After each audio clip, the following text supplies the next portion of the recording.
Believe it or not, it's time to sow seed for fall crops already. Now I've got some broccoli and cabbage and onion seed here. They can get started right now. I've just now sown some seed of super sleeper onion.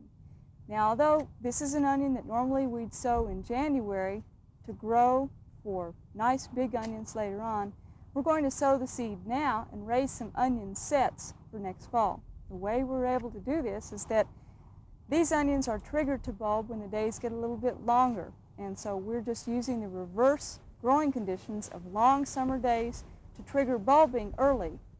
And we're using long day onions so they'll store a little better than the short day types and keep through the winter so we can sow them for sets next spring.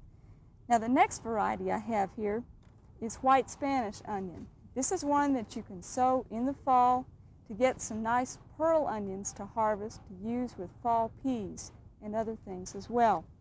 The white Spanish onion, again, is a long day type onion, so by sowing the seed in the fall, because we have some long days right now, it's not going to have very much foliage on it, and it's going to start to bolt immediately and make small bulbs rather than sowing it in the spring.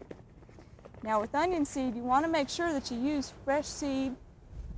Generally, the seed is only viable for 1 year, so make sure you buy some or have some on hand that you bought this spring. Now with cabbage and broccoli, you want to get those sown in the next week or two so they'll have time to head later this fall.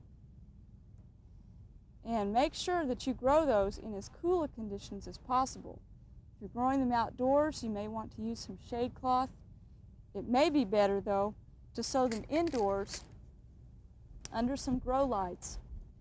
Make sure that you use a soil that will retain moisture well. You don't want them drying out and getting wet and having intermittent good growing conditions. You want good, strong, healthy plants.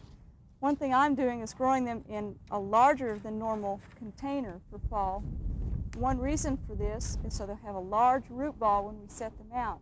However, you don't want a big lush plant when you go to set these out later on in, say, early to mid-August, because it's still very, very hot. So you want to get the plants started, grow them well, use plenty of fertilizer, but make sure you have a big root ball around them for transplanting later on. Now, it's also time to get some seeds started in the garden. Although your early summer crop of beans has already passed, and you've probably started to pull those up, in the next week or two you're going to want to sow seed for fall, and we've got some tips later on to show you on how to get started with that. Also, you want to get your winter squash and gourds and other fall sown crops in the ground as soon as possible. If you're not sure about which dates to sow the crops, stop by your county extension office and request our fall gardening fact sheet. It's number 6009. You can also write to us here at Oklahoma Gardening, Oklahoma State University, Stillwater, Oklahoma, 74078-0481, and request the fall gardening fact sheet. And there's one more tip on getting a nice fall garden started. You can break some suckers off of your tomato plants and root these in water. It'll take about 2 weeks for them to take root, but you can plant these directly in the garden and renew your tomato planting, especially if the tomatoes have started to go downhill from disease or drought or lack of fertilizer. You can have a second chance with them. So let's get these in the garden and also sow some seed of gourds for fall. I first heard about rooting tomato suckers from Ray Campbell, who used to be a host here on Oklahoma Gardening. It really is an easy method, and as I mentioned before, you do need to allow about 2 weeks for those roots to get started. Make sure that you dig a very deep hole. Remember, with tomatoes, they'll sprout roots all up and down the stem, so you can plant them just about as deep as you want to without going over the growing tip.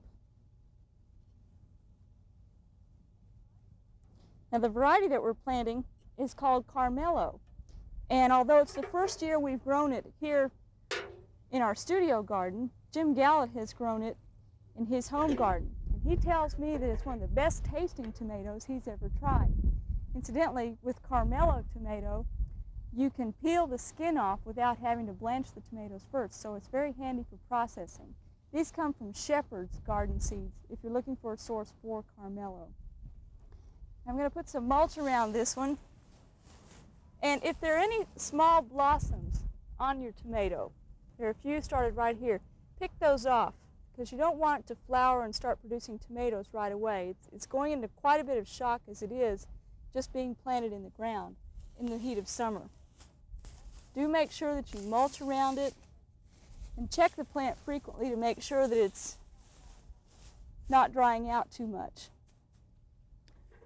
Just one more to do here, and we'll put a couple others in later on. It also helps if you've already dug in plenty of organic matter into your soil. That'll help retain some moisture. Just pick those blooms off.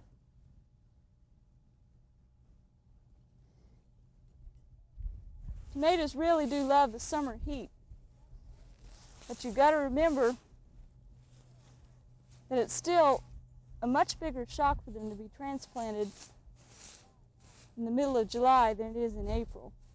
So keep an eye on them and keep them nice and cool. Now over here in our squash, I've got two varieties that I want to put in for fall. One is Buttercup. Now, Buttercup is also sometimes known as a delicata type squash. There are several varieties of it available from different seed companies, and it's a small turban-shaped squash. It has delicious orange flesh that's rather dry when cooked, very sweet tasting, one of the best tasting of the winter squashes.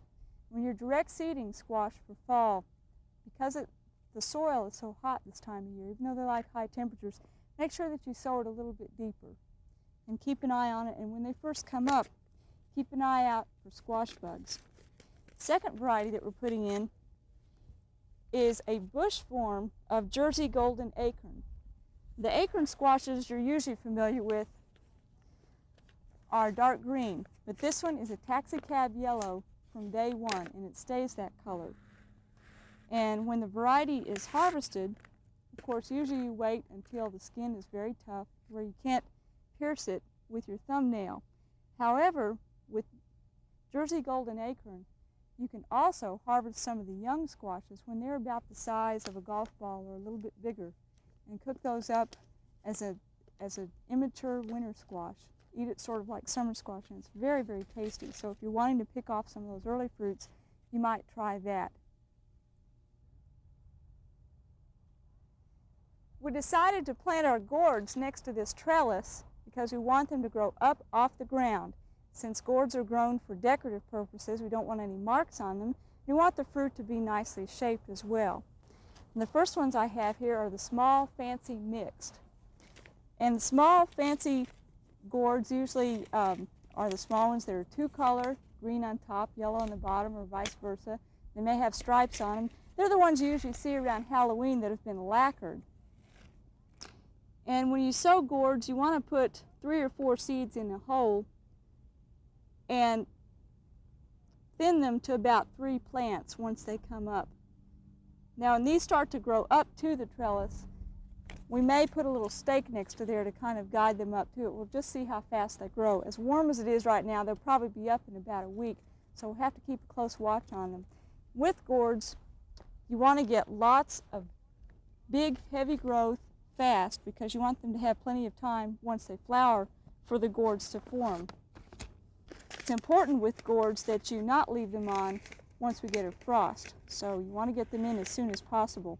Now this next group I'm planting is a mix of big gourds, and this includes what some people call the caveman gourd or the club type gourd and the calabash gourd, some of the larger ones.